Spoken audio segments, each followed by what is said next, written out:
Pessoal, tudo bem? Bom dia. Então agora nós vamos para a apostila 2, capítulo 4. Nós vamos falar a respeito de máquinas térmicas e sobre os combustíveis. Se fôssemos pensar a nível tecnológico, em relação à criação, se nós fôssemos levar na história da humanidade, né,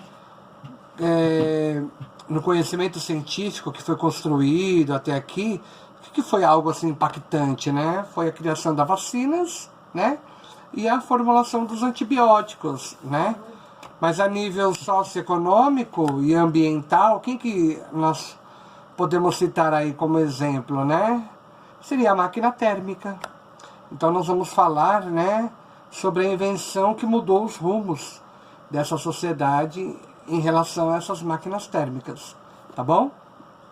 Nós temos que pensar que dentro dessa invenção que mudou os rumos da sociedade, houve uma grande transformação, né? No período de industrialização e tudo mais. Aquelas máquinas a vapor, né? A mão de obra que era utilizada, que é até hoje na realidade, mas nós temos aí toda uma imersão do contexto cultural, do contexto socioeconômico, a própria política em questão, né? Nós temos que imaginar que todas essas pessoas, toda essa força bruta humana, ela passou a ser substituída por máquinas, né? Diminuindo o tempo, né? Com relação à parte que envolve lucro, né? Porque é muito mais rápido, muito mais ágil as máquinas em questão. E até hoje a gente percebe que há essa mudança, né? Há esse processo revolucionário dentre as capacidades e as características de substituição das máquinas por substituição das pessoas para máquinas, né? O que para as indústrias e grandes indústrias isso é um processo facilitador, né? Vou citar como um exemplo aí que houve uma grande mudança aí foi com relação à produção de tecidos, né? Com a substituição da peça humana para a maquinária, houve a produção muito mais rápida, em grande quantidade, com relação aos tecidos em questão, né? Então a produção acabou ocorrendo de uma maneira muito mais rápida quando houve a substituição. Não que isso seja favorável, porque causou muito desemprego, né? Para a época, e hoje ainda a gente tem muito desemprego, né?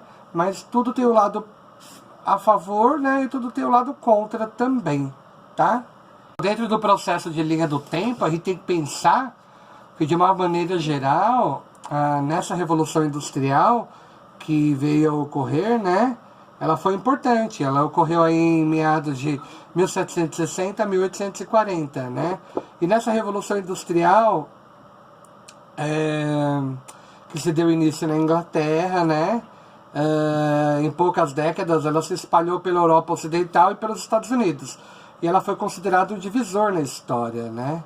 Então a gente tem que pensar que se não houvesse isso também, nós não teríamos o que nós temos hoje por parte de sofisticação, né? Desde aviões, né?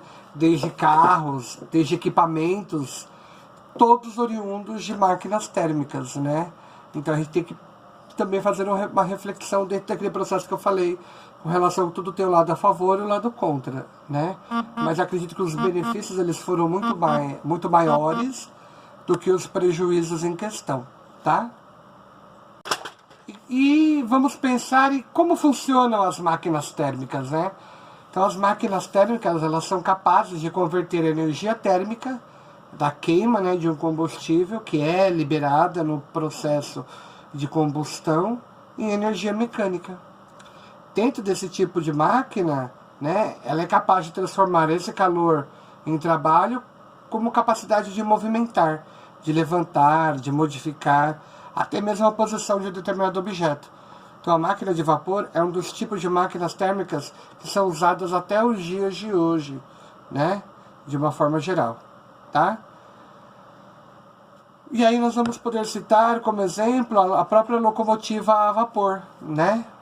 A locomotiva a vapor, gente, ela é composta por 3 partes principais: a caldeira, o mecanismo do motor, né, e o veículo, tá? A caldeira é um compartimento onde se queima, né, o combustível e produz o vapor de água. Já o mecanismo do motor, né, a energia térmica ela é transformada em energia mecânica, tá? E o movimento ele é resultante dessa ação, que no caso é transferido para os eixos, ou seja, em seguida para as rodas, por fim para o veículo, que compreende a carroceria, as rodas, os eixos e as caixas, né, de graxa e as próprias molas em questão, tá? Agora nós vamos falar um pouquinho sobre o motor, a gasolina, o diesel e o etanol, tá? A gente tem que pensar que o funcionamento dos motores de combustão ocorre de maneira interna, eles são movidos de gasolina, diesel e o etanol. E ele é baseado no quê? Na conversão da energia liberada, né, na reação dessa combustão de uma mistura de ar e combustível em energia mecânica. A reação da combustão em questão, ela ocorre dentro do cilindro do veículo, né, que por sua vez tem a capacidade de movimentar os pistões, e esse movimento ele é convertido de maneira, transmitido, né, para os eixos e para as rodas em questão. E já se a gente for pegar com relação à turbina a vapor, essa turbina a vapor ela é uma máquina térmica, que ela utiliza essa energia térmica do vapor convertida em energia cinética. E a partir daí ela consegue realizar esse trabalho. O elemento básico da turbina é a roda ou o motor, na qual a energia cinética é transformada em energia mecânica. E as turbinas do vapor, a vapor, elas podem ser acopladas a um gerador, né, para poder transformar essa energia mecânica em energia elétrica. Ok? E aí nós vamos entrar um pouquinho para falar a respeito dos combustíveis, né, que tem a capacidade de mover essas máquinas térmicas em questão. Tem que pensar aí, será que os veículos movidos à energia elétrica e o biocombustível, será que eles são promissores? Será que eles, de alguma forma, eles vão trazer benefícios para a sociedade de uma forma geral? É óbvio que sim, né? Mas de que maneira tudo isso vai acontecer, né? Hoje em dia, infelizmente, nós temos muito carvão fóssil, né, que ainda é utilizado na nossa sociedade atual. Então, quer dizer que essa queima, né, ela é algo que traz ainda grandes prejuízos para a sociedade em questão. Então, o Brasil, o mundo em questão, para contribuir de maneira satisfatória para a queda, para essa diminuição desses poluentes, nós temos que pensar em algo tecnológico, algo em massa, né, que possa vir contribuir para o bem-estar da população e da sociedade de uma forma geral. E o custo ambiental, né, do uso desse combustível fóssil, né? Porque retirar o petróleo do fundo do mar, construir gasodutos, né, para transportar esse gás natural, né, e minerar áreas de carvão, não são tarefas tão simples assim, né? E extrair os combustíveis fósseis da natureza e transportá-los para os locais em que serão usados, né, para os diversos fins, acaba gerando inúmeros custos ambientais também, tá? Nós formos pensar a nível de processo de contaminação, né, nós temos que pensar na mineração desse carvão, né? Na mineração do carvão, os trabalhadores é o que mais estão expostos, porque eles estão expostos lá nas escavações, são sujeitos a contrair a pneumoconiose, né? Uma doença pulmonar causada pela inalação desse material particulado, né, acima da capacidade que o próprio organismo tem de reter, né, e expelir e acabar até mesmo depurando ele, eliminando de uma forma geral. E a concentração dele pode levar em vários processos aí. Mas na etapa de beneficiamento do carvão, no processo de separação do que realmente será aproveitado nas termoelétricas e indústrias, são gerados rejeitos, né, sólidos, que são depositados na água das barragens de rejeitos. Então, os potenciais de substâncias em geral, tá, tóxicas, presentes nos rejeitos, podem penetrar lentamente no solo e acabar contaminando os lençóis freáticos, Lembre-se que eu falei, tudo tem um lado positivo e um lado negativo, né? E é preciso considerar os riscos do rompimento de barragens. Há não muito tempo a gente teve aí a barragem de Brumadinho, né, em Minas Gerais, né, no município de Mariana, que houve, né, o depósito, né, esses sedimentos que vão sendo depositados, não deveria ter uma forma de fiscalização de forma adequada, e aí a capacidade de soterramento, a capacidade de aterramento, ela não vai sendo de forma satisfatória, e é onde acaba evacuando todo esse líquido em questão e gerando todo esse processo, né, de deficitário, na verdade, né, trazendo muitas mortes, muito prejuízo à saúde de muitas pessoas.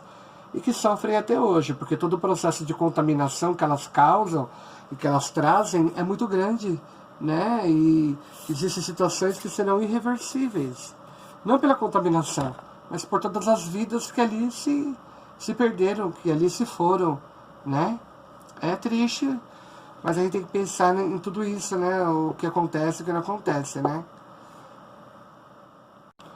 Se nós formos pensar a nível das manchas, né, de óleo em pleno mar, na realidade eu acho que falta aí, a gente poderia fazer uma aula só de discussões, mas aí eu acho que falta a parte de conscientização, de respeito, né? Porque quando você expõe, joga tudo isso ao mar, nós estamos expondo, na verdade, né? Nos expondo e expondo esses animais em questão. E nós estamos causando um transtorno muito grande. É uma irresponsabilidade tamanha ter derramamento de óleos, né? Hoje em dia nós temos tantas alternativas para fazermos esse transporte em questão e que não seria necessário que ocorresse dessa forma. Então é uma falta de respeito, sim, é uma falta de conscientização e acho que as autoridades elas necessitariam ter um pouquinho mais de consolidação, algo prático para fiscalização, né? E compor aí, no caso, a rigor, dando as devidas punições às indústrias, né? As equipes que monitoram. Eu acho que tudo tem que ser um conjunto que deveria ser atrelado a não causas e consequências que muitas vezes podem ser irreversíveis e podem trazer muitos danos para a sociedade, para o mar em questão, tá? Nós vamos falar a respeito do efeito estufa e do aquecimento global. Então o efeito estufa, na verdade, é um fenômeno natural, responsável pela manutenção das temperaturas atmosféricas. Então nós temos dois gases principais, o metano e o gás carbônico. Então esse gás ele vai para a atmosfera, da atmosfera ele volta para nós, ou seja, ele não é dissipado, então ele está aqui em todo o território, em todo o ambiente, né? E o acúmulo dele vai fazendo com que gere causas, né, para ao nosso ambiente, e com isso ele vai gerando, né, um processo de calor muito intenso para a Terra, e com isso acaba afetando o nosso metabolismo e a nossa saúde de uma forma geral. Tudo bem? Os cientistas até chamam esse aquecimento global, a elevação da temperatura atmosférica, que vem acontecendo gradualmente ao longo dos últimos 100 anos. Não é algo que está acontecendo hoje, é algo que já está acontecendo há muito tempo. E só que um vai jogando para o outro, um vai jogando para o outro, e nós estamos aí, o que está causando aí todo esse processo. Então ele é causado pela intensificação do efeito estufa, né?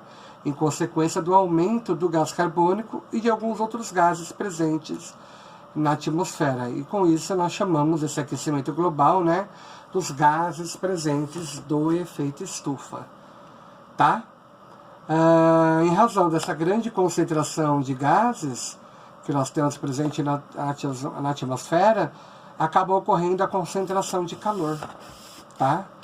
E a gente tem essa noção porque, enquanto seres humanos, são a grande maioria, né, parte responsável por esse aquecimento. Nós, enquanto seres humanos, né, as indústrias, as queimadas, né, entre outras atividades que liberam também enormes quantidades de gases de efeito estufa presentes na atmosfera. Esse é um dos principais motivos e que geram transtornos muito graves à sociedade de uma forma geral. E aí a chuva ácida, né? Uma atividade industrial, os automóveis em circulação, ações humanas, né? Que liberam poluentes da atmosfera. Como esses gases, como o nitrogênio, né? E o enxofre. Nitrogênio na tabela periódica é N, maiúsculo. E o enxofre é S, maiúsculo na tabela periódica, né? Então, diante desses dois compostos que a gente tem presente, eles são poluentes, né, que se combinam com o vapor da água e com o gás oxigênio. E com isso eles acabam formando essa chuva ácida. Quando dissolvidas na chuva, né, essas substâncias elas originam essa chuva ácida que a gente diz. E ao cair no solo, nos rios, nos lagos, né, ela causa danos em plantas, animais, nas algas e nos próprios micro-organismos. Até mesmo o próprio processo de contaminação acaba ocorrendo. E o problema dessa chuva ácida, ela afeta principalmente as regiões mais industrializadas, né? Que é onde há uma grande quantidade, uma maior quantidade desses poluentes. As florestas que ficam perto de locais com muitas indústrias, elas também sofrem com esses efeitos. Os centros urbanos corroem monumentos, estátuas, prédios. Por isso que há uma deteriorização com relação aos materiais que a gente vê, observa em meio ao nosso dia a dia, ao nosso ambiente. Uma coisa bacana para citar seria sobre o biogás, que é usado em usinas termoelétricas, né, e é obtido pela mistura de gás carbônico, com gases, né, como o metano, provenientes da decomposição de matéria orgânica em aterros sanitários e biodigestores. A combustão do biogás também libera gás carbônico, né? Ainda que os biocombustíveis sejam formas mais sustentáveis de energia, também vamos acabar tendo impactos ambientais relacionados aos cultivos de vegetais, transporte e a própria implementação de usinas, tá? Se nós formos pensar em nível de fontes renováveis de eletricidade, nós temos que pensar, por exemplo, em energia solar eólica, né? A energia solar, a eólica, o movimento das marés são algumas das fontes chamadas de limpas para a produção de energia elétrica, né? É muito interessante se nós formos aí, né, para quem teve curiosidade, para quem pôde, a gente pode observar que a nível de Europa, eles têm muita aplicação desse uso da tecnologia em questão, né? E sai ganhando com relação a tudo isso, né? E lá você vê muito a condição eólica sendo trabalhada para a renovação e fonte de energia, tá? Essa é uma coisa muito importante para ser falado, tá? O carro-chefe dessa produção, né, são as usinas eólicas instaladas principalmente aqui no Brasil, nos estados da região Nordeste. A região Nordeste é que a gente vê muito, né, a caracterização de regiões por característica eólica, né, como fonte de energia renovável. Então, pessoal, aí foi uma breve discussão que a gente pôde realizar para falarmos a respeito desse assunto, que é muito bacana, e é algo para a gente colocar em prática, né, no nosso dia a dia, como forma de reflexão, tá? Então sempre fica aquela dica: o que eu, enquanto cidadão, estou fazendo e contribuindo para o meio ambiente? O que eu, enquanto uma formiguinha, posso fazer, né, para trazer benefícios para o meio ambiente? Então fica a dica para termos consciência, crescermos pensando nisso, e o que nós podemos orientar os nossos pais, nossos familiares, a fazer o diferencial dentro do meio ambiente, tá bom? Abraços, fiquem com Deus.